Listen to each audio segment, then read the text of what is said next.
Magandang umaga po sa inyo lahat. Ako po si Police Colonel Eduardo Asierto. Ako po ay isang pulis na nanilbihan ng mahaba at tapat para tulungang masawata ang iligal na droga sa ating bansa. Matagal po akong naging anti-narcotics operative at natalaga po ako bilang Deputy Director ng PNP Anti-Illegal Drug Group at PNP Drug Enforcement Group. Ako din po ang parehong Police Colonel Eduardo Asierto na matagal nang ipinapahanap at ipinapapatay ng dating Pangulong Duterte sa militar at sa kapwa ko pulis. Pinapapatay po ako ni Duterte dahil natalisod ko at pinaimbestigahan ko sila Michael Yang at Alan Lim na malapit nilang kaibigan ni Senator Bongo. Ako po at kasamahan kong si Police Captain Lito Perote ang nakadiskubre ng mga illegal na aktibidad at gumawa ng report tungkol kay Michael Yang at Alan Lim, mga personalidad sa illegal na droga na laging nakikitang nakasama ni Pangulong Duterte at Senator Go. Yung kasamahan ko pong si Police Captain Perote ay dinukot po sa lobby ng isang hotel sa Bacolod ng 5 armadong kalalakihan na nakasuot ng bonnet at bulletproof vest. Meron din po silang mga lookout sa labas. Hindi na po makita hanggang ngayon si Perote at malamang patay na si Perote. Matagal na po akong natatakot para sa aking buhay dahil ako ay pinapapatay ni Duterte. Sila po ay ma-impluwensya hanggang ngayon. Pero this has got to stop. Tapos na ang maliligayang araw ni Duterte, Bongo at Bato de la Rosa. Isama na rin natin si Aaron Aquino, si Oscar Albayalde at Wilkins Villanueva. Dapat na silang usigin ng batas. Dapat malaman ng tao ang kanilang kasamaan. Panahon na ng paniningil. Bibigyan linaw ko ang mga intelligence report ko. Ang dahilan kung bakit ako ginigipit ni Duterte. At bibigyan linaw ko din yung grade namin sa Davao noong gabi ng December 31, 2004. Hindi ko alam noon. Papala tayo pinagloloko ni Duterte. Ang utos pa nga ni Duterte ay sunugin ang Shabu Laboratory pero hindi ako pumayag. Bago po ako magpatuloy, gusto ko lang po ding ilahad sa inyo na yung mga kasama ko sa trabaho na humarap sa Senate Blue Ribbon hearing, si Captain Perote, si Master Sergeant Jerry Liwanag, kasama na din si Director Fajardo, lahat ay patay na. Silang lahat ay pawang mga inosente at walang kasalanan. Matitino po silang mga pulis at tapat sa kanilang tungkulin. Si Master Sergeant Jerry Liwanag ipinagbabaril at napatay sa Bulacan. Si Director Fajardo namatay na mag-isa sa ibang bansa. Si Captain Perote hanggang ngayon nawawala at patay na. Ito po yung aking timeline. Sisimulan ko po ito dun sa December 31, 2004 kung saan ni-raid namin yung Shabu Laboratory sa Davao, sa Domoy. Noong panahon na yon, ang identified lang namin ay si Alan C. Kasi siya yung lagi nagpupunta sa laboratory. Si Johnson Chua, na identified na owner at financier, ay hindi namin nakikita na pumapasok sa laboratory. Pero yung bahay niya, alam namin kung saan, sa Davao City. Pero during that time, hindi namin siya kilala. Si Michael Yang naman ay hindi namin nakita during the surveillance sa Davao noong December 24. Nagsimula po kami mag-surveillance sa Domoy is ng late October. At nag-full-time kami ng full-time surveillance noong November hanggang December, hanggang sa dismantle namin siya. Si Michael Yang, talagang hindi siya nakita ron. Hindi namin siya nakita. Kasi ang participation ni Michael Yang during that time is siya ang sumalubong ng 2 container ng mga equipment at chemicals na galing ng Pulyok Port sa Cotabato City. Siyang tumanggap siya nag-ayos, at siya nag-atid sa iba-ibang lugar. Hinatid niya sa Cagayan de Oro at doon sa Domoy.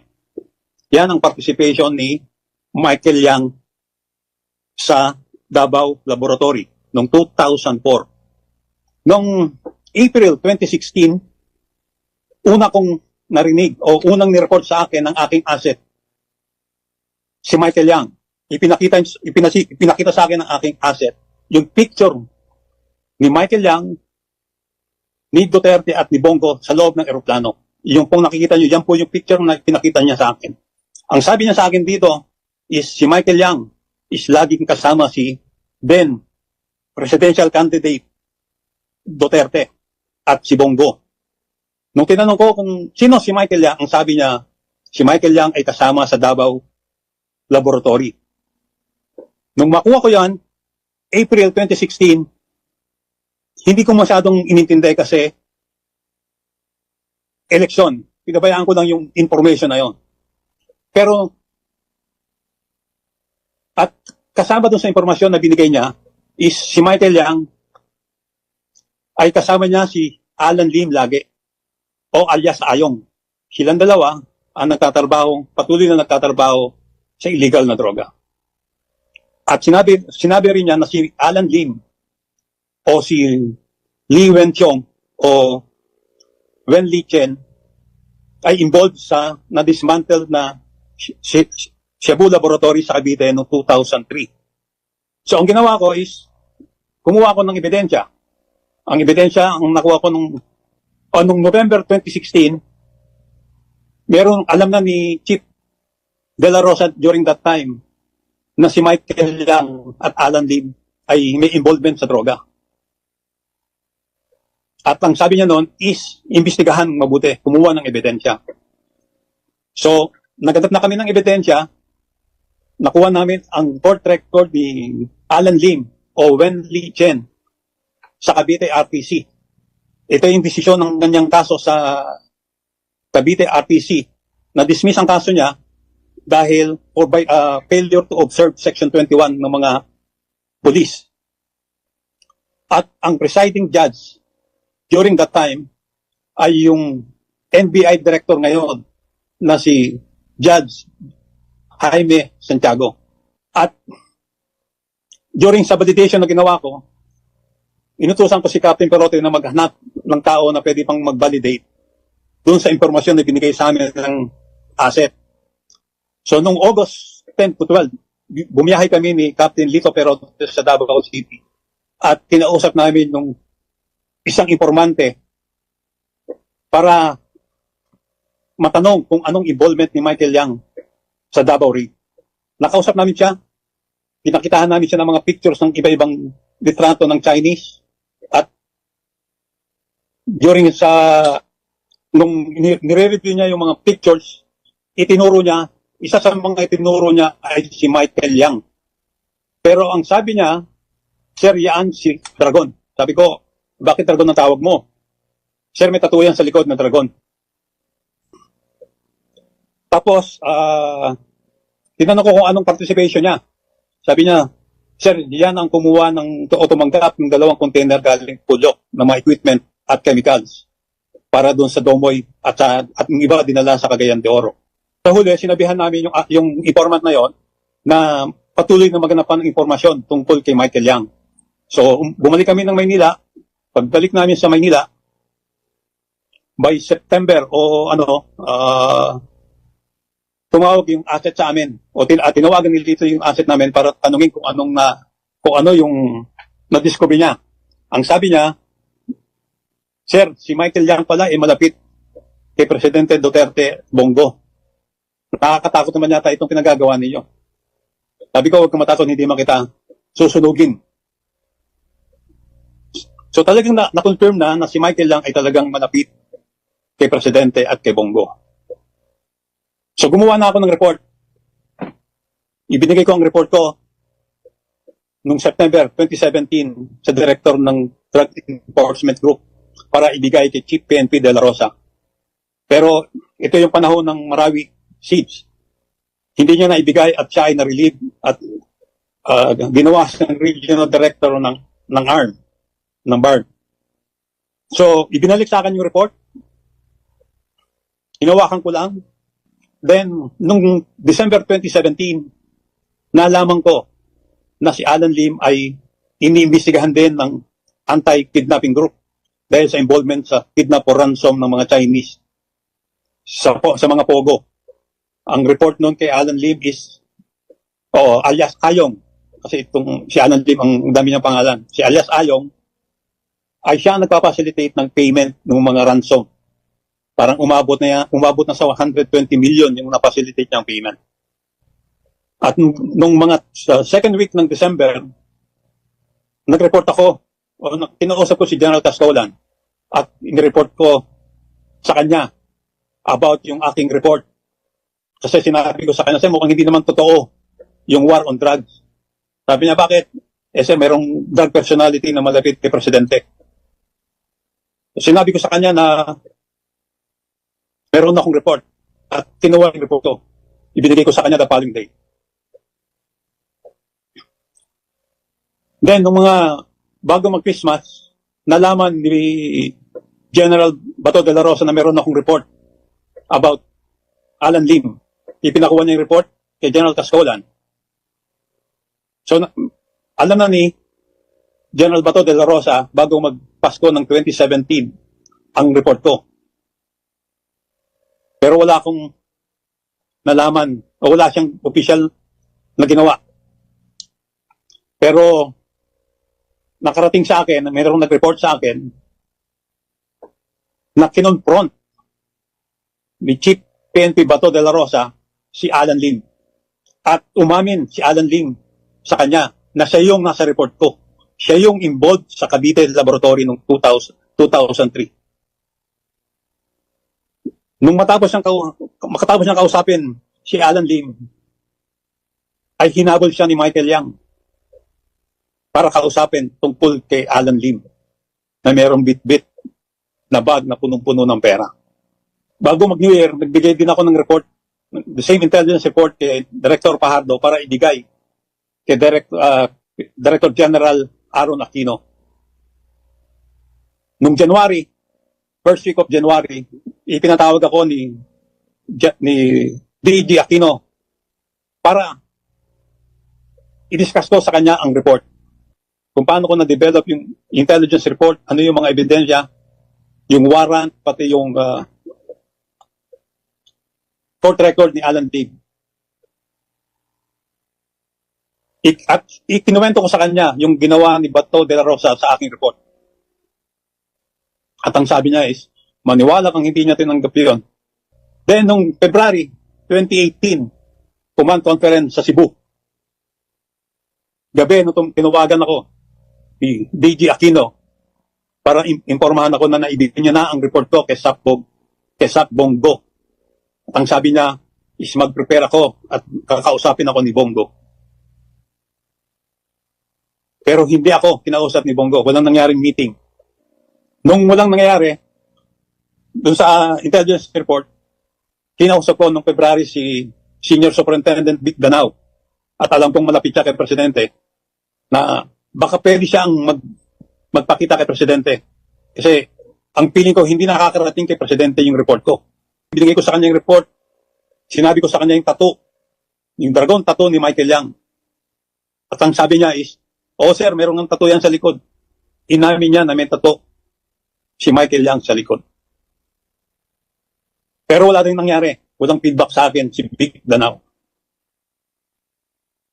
Lumipas ang panahon, mabot ng naupo si General Albayalde. Noong May 2018, nakipag-meeting ako kay General Albayalde. Ibinigay ko ang report ko. Ang sabi pa niya, meron ba akong picture dyan? Sabi ko, wala sir. Si Sabato lang ang meron. Pero wala rin nangyari, walang aksyon. Ako narinig. September 26, I was invited sa Senate Blue Ribbon hearing tungkol sa magnetic lifter. October 9, 2018, ito yung araw na ibinigay ko kay Senator Gordon yung report ko na hindi niya inaksyonan o tinago niya. Mas ginamit niya yung white paper na galing sa Malacanang na merong link diagram ang aking team. Noong March 2019, ito na yung lumabas na yung 10 million bounty para sa ulo ko. Yan po yung timeline ng aking report. Ngayon po, ibibigay ko naman sa inyo yung anong ginawa nila sa aking report. Una, si Presidente Duterte. Si Presidente Duterte ang unang naglabas ng pangalan ni Michael Yang noong October 4, 2018 sa isang dinner sa mga opisyalis ng PMAAA. At ang sabi pa niya rito, si Michael Yang daw ay isa lang drug addict. At tinakot pa niya ako dito eh. Sabi niya, binabantayan daw ako ng China. Bakit kaya niya alam? Tinayagan kaya niya. Then, meron siyang okasyon sa South Cotabato. Dito talagang dinaretso niya lang ang militar. Bakit daw buhay pa ako? At kung ano pang sinabi niya ni Duterte sa akin dito, nagbigay daw ako ng 1,000 AK-47 sa NPA. Alam ni Duterte ang report ko as early as January o December 2017, pero wala siyang response. Hindi niya inaksyonan. At nung mabalitaan nilang lalabas ang report sa Senate hearing, siniraan nila ako. So ang aking analysis dito is President Rodrigo Roa Duterte, si Bongo, Bato de la Rosa, Oscar Albayalde, Aquino, Wilkins Villanueva,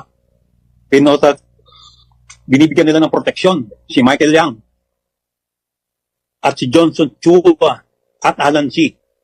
2004 pa lang, protected na pala itong sila Michael Yang at si Johnson Chua. Hindi malayo nakilala rin ni Presidente Duterte at Bongo itong si Johnson Chua at si Alan C.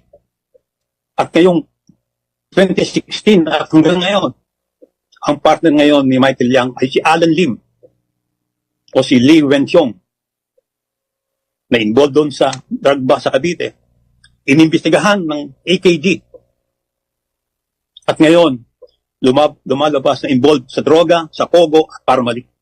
Ito yung mga taong pinotektahan nila.